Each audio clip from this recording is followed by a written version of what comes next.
Bismillahirrahmanirrahim. Teman-teman sekalian yang dimuliakan oleh Allah, saya akan melanjutkan membacakan buku Bid'ah dan Khurafat di Indonesia yang ditulis oleh Abu Umar Abdillah, penerbit Wafa Press.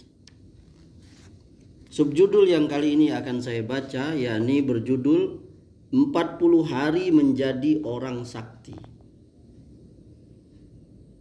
Masa 40 hari terkesan memiliki makna khusus bagi orang-orang tertentu.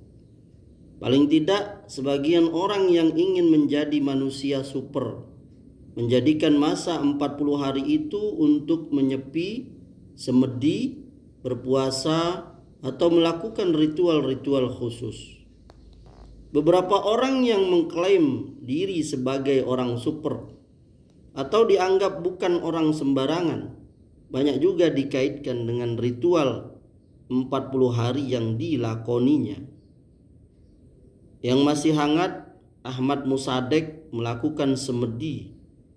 Ia menamakan perbuatannya sebagai tahanus, seperti yang dilakukan Nabi Muhammad sebelum bi'tsah atau diangkat menjadi nabi. Selama 40 hari 40 malam lalu mengangkat diri sebagai nabi. Cerita yang tersebar tentang Sunan Kalijogo, konon ia bertapa selama 40 hari 40 malam dalam kurung tidak sholat sebelum akhirnya menjadi wali. Begitupun pula banyak pengakuan orang yang bersemedi selama 40 hari untuk menjadi orang sakti. Kemudian ritual serupa banyak diikuti oleh orang-orang yang ingin menjadi manusia linuwih atau mereka yang berburu wangsit.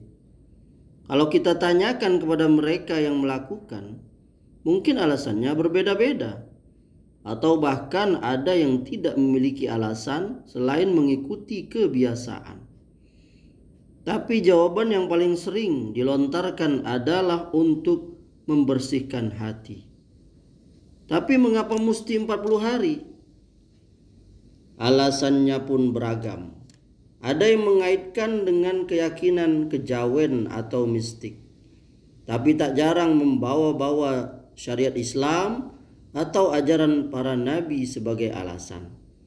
Seperti mendasarkan pada Nabi Yunus yang berada dalam perut ikan selama 40 hari. Atau puasanya Nabi Isa selama 40 hari. Atau alasan lain seperti pengaruh beberapa dosa yang berakibat tidak diterimanya sholat selama 40 hari. Semacam pergi ke dukun. Jadi seakan 40 hari itu merupakan masa yang sempurna untuk penyucian diri. Semua alasan di atas tidaklah sesuai dengan syariat, karena ritual ibadah dalam Islam bersifat tauqifi, tidak boleh berdasarkan asumsi atau kreasi. Tidak ada satu dalil pun yang menyebutkan disyariatkannya ibadah khusus selama 40 hari. Kalau dengan cara itu seseorang ingin menjadi nabi, maka ini adalah kesesatan dan kekafiran. Karena tak ada nabi setelah Nabi Muhammad SAW. Jika dengan itu seseorang ingin menjadi wali Allah atau ingin taqarrub kepada Allah, maka sebenarnya wali Allah adalah siapapun yang memiliki iman dan takwa, melaksanakan perintah Allah dan menjauhi larangannya.